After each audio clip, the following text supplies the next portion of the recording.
A father looked into his son's eyes and said what he had never said before. Dr. Phil wasn't ready for this. The studio fell completely silent. Not the polite, television-ready silence that audiences are trained to give. This was different. This was the kind of silence that happens when something true finally breaks through decades of lies. Dr. Phil sat motionless in his chair, his hands folded, his eyes fixed on the man sitting across from him. Richard, 67 years old, gray-haired, weathered by time and regret, had just spoken words that no one in that room expected to hear. Words that his son Michael, now 42, had waited his entire life to hear. But before we get to what Richard said, you need to understand how we got here. Because this moment didn't happen by accident. It was built on 40 years of silence, pain, and a secret that nearly destroyed an entire family. What you're about to witness is not just a confession. It's the moment a father finally became the man his son always needed him to be. Michael first wrote to the Dr. Phil show 8 months before this taping. His letter was 3 pages long, handwritten, stained with what the production team believed were tears. He described growing up in a small town in Ohio, the youngest of 3 brothers, in a house where his father was physically present but emotionally absent. Richard worked at a factory for 35 years. He provided. He paid the bills. He showed up to school events, sat in the back, and left before anyone could talk to him. But he never once told Michael he loved him. Never once hugged him. Never once explained why there was a wall between them that didn't exist with his other sons. Michael spent his childhood believing he had done something wrong. He spent his teenage years angry, acting out, getting into trouble. He spent his 20s in therapy, trying to understand why his father looked at him differently. And he spent his 30s watching his own son grow up, terrified that he would repeat the same pattern. When Michael's mother passed away 2 years ago, he found something in her belongings that changed everything. A letter. Sealed. Addressed to him. Written by his father 30 years ago but never sent. The letter contained a confession that Richard had been too afraid to speak out loud. And that confession is why they were now sitting on this stage, with cameras rolling and millions watching. Dr. Phil leaned forward slightly. "Richard," he said, his voice calm but firm. "Your son has carried this weight for over 40 years. He deserves to hear the truth from you. Not from a letter. From you." Richard's hands trembled. He looked down at his lap, then at his son, then back at Dr. Phil. The silence stretched for what felt like an eternity. Subscribe and leave a comment. Because the most powerful part of this story is still ahead. The atmosphere in the studio had shifted from curiosity to something heavier. The audience, normally reactive, sat in complete stillness. Even the camera operators, veterans of hundreds of emotional episodes, seemed to hold their breath. Dr. Phil understood what was happening. He had seen this before, the moment when a guest stands at the edge of truth, terrified to jump. Most hosts would push. Most hosts would fill the silence with questions, with prompts, with pressure. Dr. Phil did the opposite. He turned to his production team and said something that caught everyone off guard. "Stop the tape." The red recording lights on the cameras flickered off. The studio monitors went dark. For the first time in the episode, they were no longer making television. They were simply in a room together, a father and son and the man trying to help them find their way back to each other. Off camera, Dr. Phil made a choice no producer expected. He stood up from his chair, walked across the stage, and sat down directly next to Richard. Not across from him. Next to him. Close enough that their shoulders almost touched. "Richard," Dr. Phil said quietly, his voice no longer projecting for an audience. "I'm not here to make you look bad. I'm not here to judge you. I'm here because your son is in pain. And I believe you're in pain too. Whatever happened, whatever you've been carrying, it's time to let it go." Richard's eyes filled with tears. His jaw tightened, the way men of his generation were taught to hold back emotion. But something was breaking inside him. Something that had been locked away for decades. Michael watched from his seat, his own eyes wet, his hands gripping the armrests of his chair. He had imagined this moment 1,000 times. He had rehearsed what he would say, how he would react. But now that it was happening, he found himself unable to speak. Dr. Phil placed a hand on Richard's shoulder. "Take your time," he said. "We have all the time you need." The cameras remained off for nearly 15 minutes. What happened during that time was never broadcast. But when the recording resumed, something had fundamentally changed. Richard sat up straighter. His eyes, still wet, now held something that hadn't been there before: resolve. "I need to tell you something," Richard said, looking directly at Michael. "Something I should have told you when you were a boy. Something I wrote in that letter but was too much of a coward to say out loud." Michael nodded, unable to speak. Richard took a deep breath. "When you were born, something happened. Something that made me pull away from you. It wasn't your fault. It was never your fault. But I let you believe it was, and that's the worst thing I've ever done." The audience leaned forward collectively. Dr. Phil remained still, his presence steady and grounding. "Your mother and I," Richard continued, his voice cracking, "we went through something before you were born. We lost a baby. A boy. He would have been your older brother. We named him David." Michael's face went pale. He had never known. In 42 years, no one had ever told him. "When you were born," Richard said, "you looked exactly like him." "Exactly?" "And every time I looked at you, I saw the son I lost. I saw David. And instead of loving you for who you were, I punished you for reminding me of what I couldn't have." Tears streamed down Richard's face now. He made no effort to hide them. "I told myself I was protecting you. Protecting myself. But I wasn't protecting anyone. I was just afraid.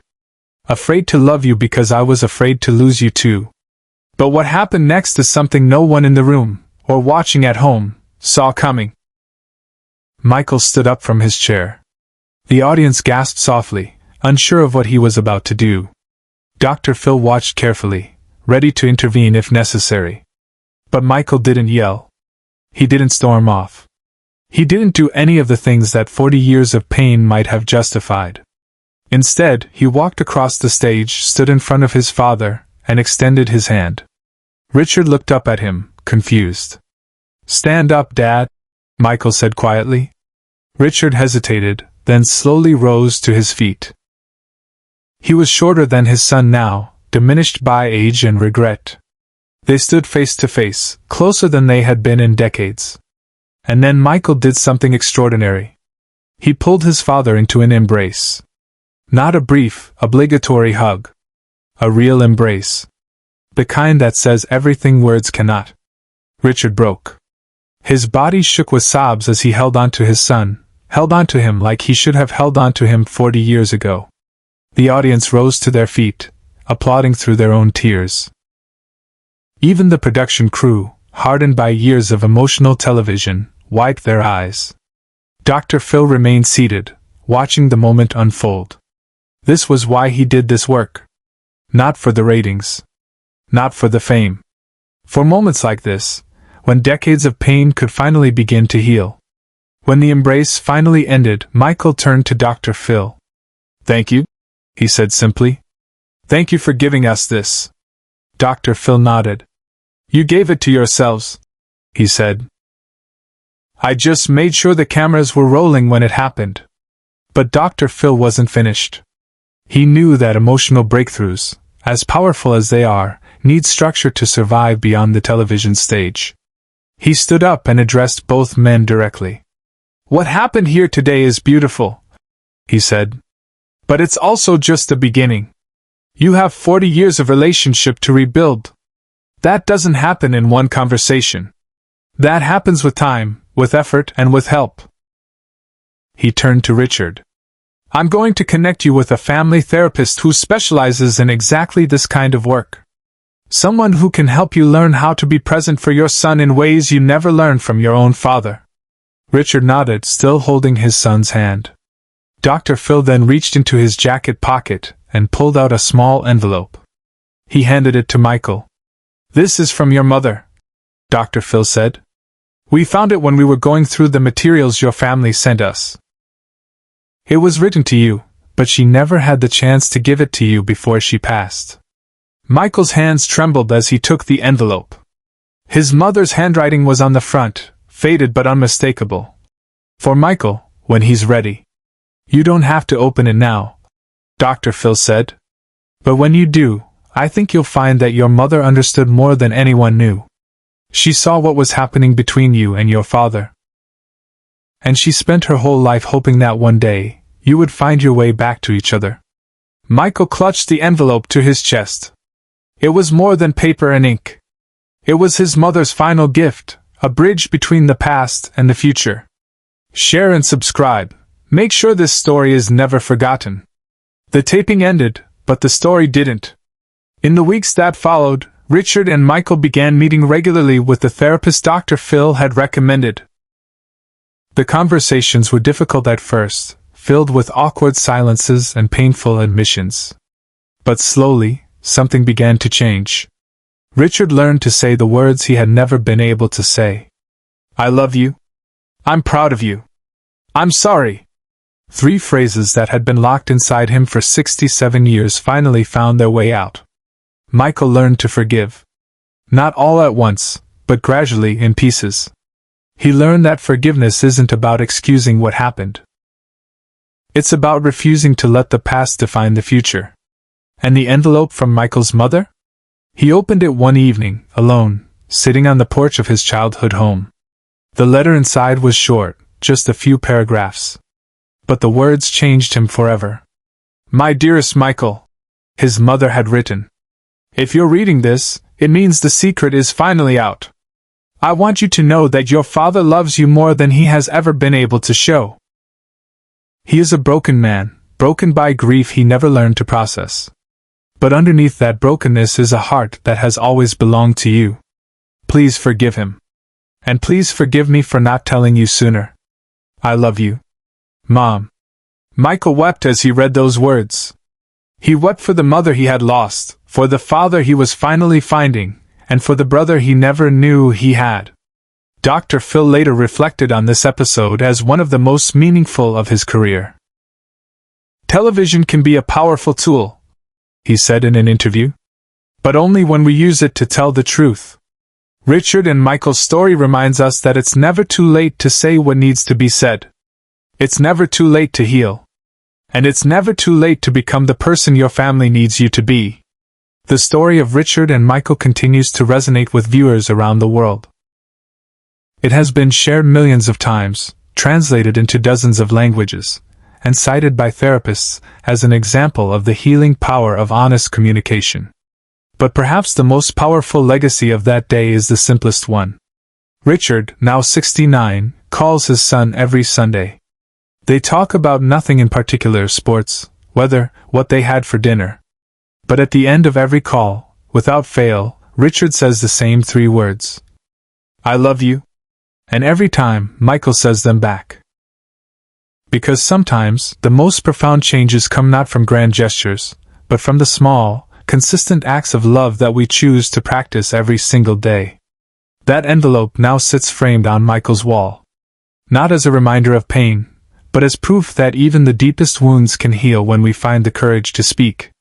Dr. Phil often says that you cannot change what you do not acknowledge. Richard spent 40 years refusing to acknowledge the grief that had poisoned his relationship with his son. But on that stage, in front of millions of viewers, he finally found the strength to face it. The production team later said it was one of the most powerful episodes they had ever been part of. Not because of the drama. Not because of the tears. But because of what happened after the cameras stopped rolling. Richard and Michael walked out of that studio together. Side by side.